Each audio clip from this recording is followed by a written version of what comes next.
Salam sejahtera Malaysia, terima kasih kerana menonton video-video dalam channel ini. Sebelum kita mula, jangan lupa untuk tekan tombol subscribe, share, like, dan komen. Let's go! Salam sejahtera, berita seterusnya dipetik dari Agenda Daily. Bertajuk, Peguam Najib cadang pengurusan 1MDB yang perdaya anak guamannya. Peguam Bela Datuk Seri Najib Razak memberitahu Mahkamah Tinggi hari ini dengan cadangan mendakwa pengurusan One Malaysia Development Berhad 1MDB memperdaya anak guamannya dalam menyertai perjanjian dengan Petro Saudi International Ltd PSI. Tan Sri Muhammad Syafiee Abdullah yang mewakili Najib membuat cadangan itu kepada bekas pengarah bukan eksekutif One Malaysia Development Berhad Tan Sri Ismi Ismail yang merupakan saksi pendakwaan ke-13. Katanya, Najib diperdaya oleh beberapa ahli pengurusan dan ahli lembaga pengarah syarikat dengan mengemukakan cadangan kertas kerja usaha sama yang terperinci. Mereka yang terbabit dalam menyediakan kertas kerja berkenaan termasuk bekas peguam syarikat Jasmine Loh Aiswan, bekas Ketua Pegawai Kewangan Azmi Tahir, bekas Pengarah Eksekutif Casey Tang Kee Chi dan bekas Ketua Pegawai Eksekutif Datuk Syahrul Azral Ibrahim Halmi. Muhammad Syafiee mencadangkan kertas kerja terbabit sangat terperinci dan praktikal sehingga mampu meyakinkan lembaga pengarah 1MDB dan ISMI bersetuju dengan kenyataan itu.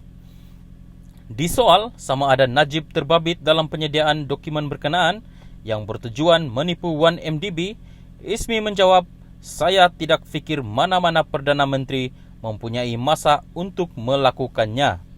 Muhammad Syafiee berkata, Syahrul Azral dalam keterangan sebelum ini menyatakan diarah oleh ahli perniagaan Loh Tek Jo atau Jolo untuk menyediakan dokumen terbabit melalui arahan daripada Najib. Sementara itu, ISMI bersetuju Najib dan ahli lembaga pengarah 1MDB tidak mempunyai sumber yang diperlukan untuk mengesahkan maklumat dikemukakan pengurusan 1MDB dalam sesi taklimat kepada mereka adalah betul atau sebaliknya. Saksi juga mengesahkan tidak mengetahui kandungan maklumat yang dikemukakan oleh pengurusan kepada Najib dan sama ada ia perkara sama dimaklumkan kepada lembaga pengarah sebelum dokumen itu ditandatangani. Pendakwa Raya Kanan Datuk Seri Gopal Sri Ram ketika membacakan kenyataan pembukaan pada Ogos 2019 berkata, satu usaha sama palsu antara 1MDB dan syarikat Petro Saudi International Ltd PSI yang dikenali sebagai Projek Arya diwujudkan tertuduh Najib dengan 1MDB meminjam AS 1 bilion kononnya untuk melabur dalam syarikat usaha sama dikenali 1MDB Petro Saudi Limited.